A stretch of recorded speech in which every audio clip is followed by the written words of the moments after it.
കഴിഞ്ഞ അഞ്ച് വർഷമായിട്ട് ചിറയൻകീഴിന്റെ മേൽപ്പാലം പണി തുടങ്ങിയിട്ട് കഴിഞ്ഞ 5 വർഷമായി. നാളിതുവരെ ആയിട്ടും യാതൊരു രീതിയിലുള്ള ഒരു പുരോഗതിയും കാണാത്തത് കൊണ്ടാണ് ഞങ്ങൾക്കിപ്പോൾ ഈ ഒരു കൂട്ട ഉപവാസത്തിലേക്ക് വേണ്ടി നമ്മൾ തിരിയേണ്ടി വന്നത്. വെറും 600 മീറ്റർ മാത്രമുള്ള ഈ പാലത്തിന് 1800 ദിവസമായിട്ട് പോലും ഇതുവരെയ്ക്കും ഇതിന്റെ പണികളൊന്നും നടന്നിട്ടില്ല. കഴിഞ്ഞ ഒന്ന് രണ്ട് ഘട്ടങ്ങളിൽ ഞങ്ങൾ 2-3 ടൈപ്പിലുള്ള പ്രക്ഷോഭങ്ങളൊക്കെ ഉണ്ടാക്കിക്കൊണ്ടാണ് ഒരു 85% പണിയെങ്കിലും ഇവിടെ ഉണ്ടായത്.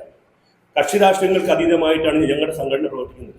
ഞങ്ങൾക്ക് പ്രത്യേകമായിട്ടുള്ളൊരു രാഷ്ട്രീയമോ മറ്റുള്ള കാര്യങ്ങളോ ഇല്ല.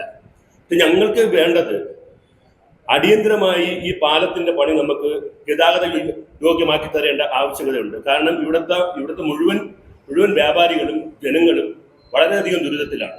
അപ്പൊ ഈ ഒരു കാരണമുള്ളത് കൊണ്ട് നമ്മുടെ സർക്കാരിന്റെ ഭാഗത്തു നിന്നുള്ള MP, MLA, മന്ത്രി ഇവര് കഴിഞ്ഞ 1 വർഷമായിട്ട് ഈ പാലത്തിന്റെ ഉദ്ഘാടനം ഇങ്ങനെ നടത്തിക്കൊണ്ടിരിക്കുകയാണ്.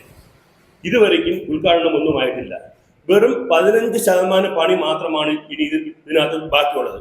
അത് ഒരു 10 ദിവസം പണിക്കാരെ എണ്ണം കൂട്ടി ചെയ്തു കഴിഞ്ഞാൽ തീരാവുന്നത് മാത്രമേ ഇതിനകത്തുള്ളൂ. പക്ഷേ ഇവർ എന്തിനു വേണ്ടിയാണ് ഇത്രയും ഇങ്ങനെ സ്ട്രെച്ച് ചെയ്തുകൊണ്ട് പോകുന്നുള്ളത് നമുക്കിത് മനസ്സിലാവുന്നില്ല. പക്ഷേ കഴിഞ്ഞ 5 വർഷമായിട്ട് ചിറയൻകീഴിലെ വ്യാപാരികൾക്ക് ഓണമില്ല.